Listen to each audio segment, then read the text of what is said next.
فاكرين الكلاسيكو؟ لا مش التعبان بتاع اليومين دول، الكلاسيكو زمان. لا مش زمان قوي كده، انا اقصد الكلاسيكو بتاع العظماء دول. مهما كانت قوة القمة بين ريال مدريد وبرشلونة في اي وقت، ما تجيش في قوة وإثارة وشغف الكلاسيكو في عصر الجوت والدون. لقاء كنا بنستناه من اول الموسم وبنفضل متحمسين للي هيحصل في المعركة الكبيرة بينهم. قضينا 9 سنين من المنافسة العظيمة دي، ومحدش هيحس بالعظمة دي غير للي عاشها واللي اتفرج عليها لايف. متعة الكورة عبر التاريخ كانت في الفترة دي، حرفيا كان زمن ميسي ورونالدو.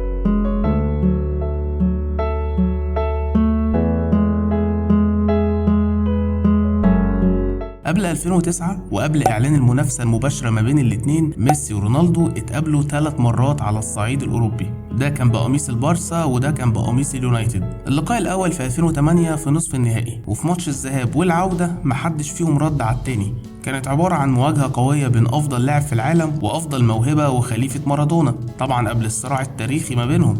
المباراة الأولى انتهت بالتعادل، ومباراة العودة فاز بيها اليونايتد وبيصعد لنهائي أوروبا ومعاه رونالدو وبيقدر ياخد البطولة، وده كان أول تفوق للدون على ميسي. والمواجهة الثالثة كانت بعديها بسنة في نهائي أوروبا 2009. البارسا بينتقم وميسي بيتفوق وبيسحب لقب أفضل لاعب في العالم من رونالدو، ويبقى كده الاتنين متعادلين ومتساويين. عشان كده لما يجي كريستيانو لريال مدريد يبقى منافس مباشر لميسي في كل حاجة، والصورة كده بتكمل والمنافسة تبقى أقوى، ويتحول الكلاسيكو لتحدي أكبر بكتير للجمهور وللفريق والأفضل لاعبين في العالم. ومن هنا تبدأ المعركة التاريخية وتبقى مواجهة ميسي ورونالدو كلاسيكو جوه الكلاسيكو.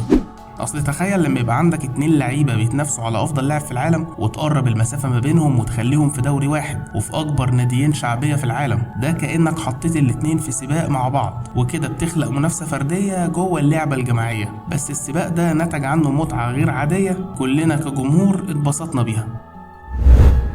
ميسي ورونالدو اتقابلوا قصاد بعض بشكل مباشر في 30 كلاسيكو، واحنا مع بعض هنا هنشوف المنافسات دي كانت عامله ازاي. أول مواجهة بين ميسي ورونالدو تحت مظلة الكلاسيكو كانت في 2009 في الدوري، وجايز عشان لسه المنافسة ما كانتش اشتعلت قوي فكانت المباراة عادية بالنسبة للاتنين، أو احنا اللي كنا متوقعين ومتحمسين نشوف مباراة كبيرة أو مثيرة أكتر من كده، ولكن هم خلفوا كل التوقعات. مفيش حد فيهم قدم الأداء المطلوب، ورونالدو بالذات كان أداؤه ضعيف جدا واتبدل على طول في الشوط الثاني، والبارسا هو اللي بيفوز في النهاية بهدف إبراهيموفيتش، ويصبح ده أول فوز لميسي على رونالدو في الكلاسيكو. وفي الدور الثاني من نفس الدوري كانت المواجهة الثانية، والمرة دي كان الماتش حلو، ويمكن اللي خلى فيه حماس أكتر إن نقط المباراة هتفرق في لقب الدوري، بمعنى أصح دي مباراة حسم الدوري. وهنا بان التحدي اللي بين ميسي وكريستيانو، ورغم المجهود اللي كان بيحاول يقدمه رونالدو، لكن البارسا في الوقت ده كان كعبه عالي على الريال، وميسي كان فايق ورايق وبيقدر يتسحب وسط دفاعات الملكي وبيدي الأفضلية لفريقه، ويسجل هدفه السابع في تاريخ الكلاسيكو والهدف الأول في صراع التهديف مع رونالدو، وبيشارك في الفوز الثاني عليه بالمواجهات المباشرة في القمة الأسبانية. وبلغة الكورة كده بيعلم عليه في أول موسم ليه في أسبانيا، بياخد الدوري والهداف وكمان هداف أوروبا، وفي آخر الموسم بياخد الكرة الذهبية. نروح للموسم اللي بعد كده. بعد الموسم الأول لرونالدو في أسبانيا واللي كان متفوق عليه ميسي في كل حاجة، ده خلاه مشحون جدا عشان يدخل بقوة في المنافسة اللي هو جاي عشانها، وكان داخل كلاسيكو الدوري الجديد ومستعد لإثبات نفسه وإثبات أفضليته قصاد ميسي. ولكن حصلت المفاجأة.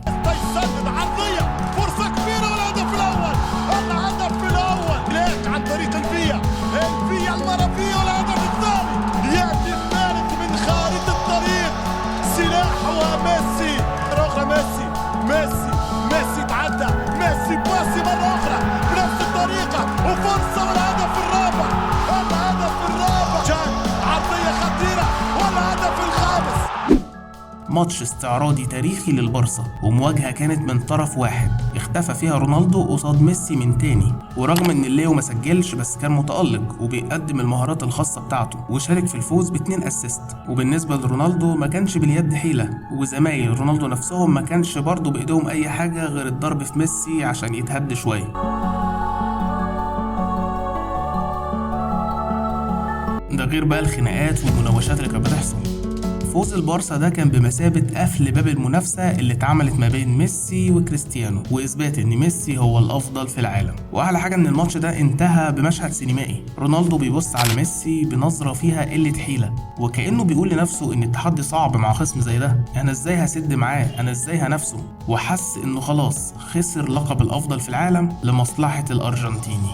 هنا كان ممكن رونالدو يخسر كل حاجة وييأس ويقرر ما يعافرش في التحدي ده، لكن عقلية رونالدو بترفض الهزيمة وهيفضل يحاول قصاد ميسي.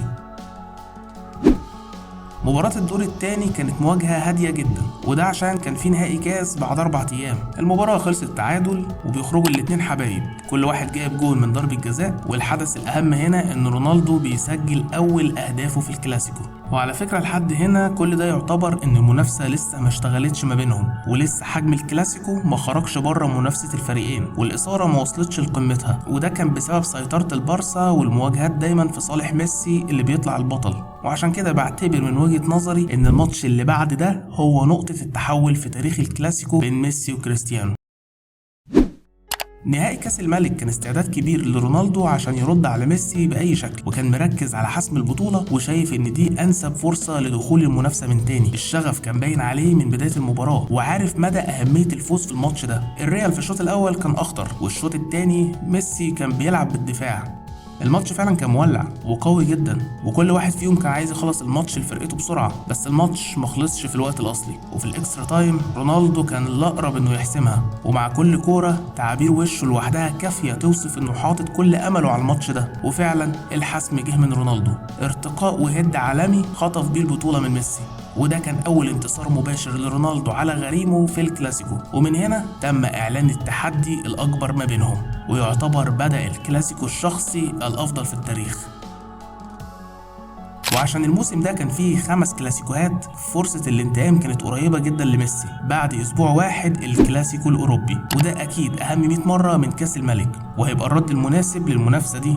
ورونالدو هو كمان كان مستعد ومتحمس إنه يكسب التحدي المرة دي كمان، ومن أول المباراة كأن الماتش ما بينهم هما الاتنين وبس، كل المحاولات والخطورة من عندهم. وهنا نقدر نقول إن إحنا قصاد الكلاسيكو اللي بندور عليه من زمان. وبرضه كان من ضمن الحاجات اللي بتحلي الماتشات دي وبتزودها إثارة هي الخناقات اللي بالشكل ده. وفي الشوط الثاني بيستمر التنافس بين الاتنين، وكأن كل واحد فيهم قائد لفريقه في الحرب دي، لكن برضه مفيش حد بيحارب لوحده.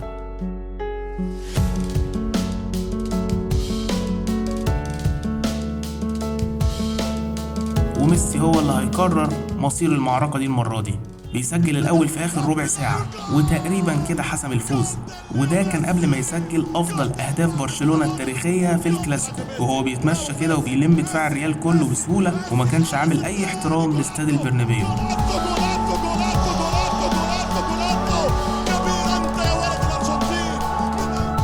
وطبعا هنا من تاني ميسي بيعلم على رونالدو بالجامد قوي. ماتش العودة ما كانش بنفس الإثارة طبعا، لأن تقريبا الصعود اتحسم للبارسا، ومن ناحية الأداء ميسي كان أفضل بكتير في الذهاب وفي العودة، على الرغم إنه ما كانش ليه أي مساهمة في الماتش ده، لكن كالعادة كان بيقدم عرض ممتع من المهارة وكان قائد للهجوم، بس ما كانش عنده أي توفيق عشان يسجل. ده غير إنه كل كمية ضرب من لعيبة الريال لأنهم حرفيا مش عارفين يوقفوه.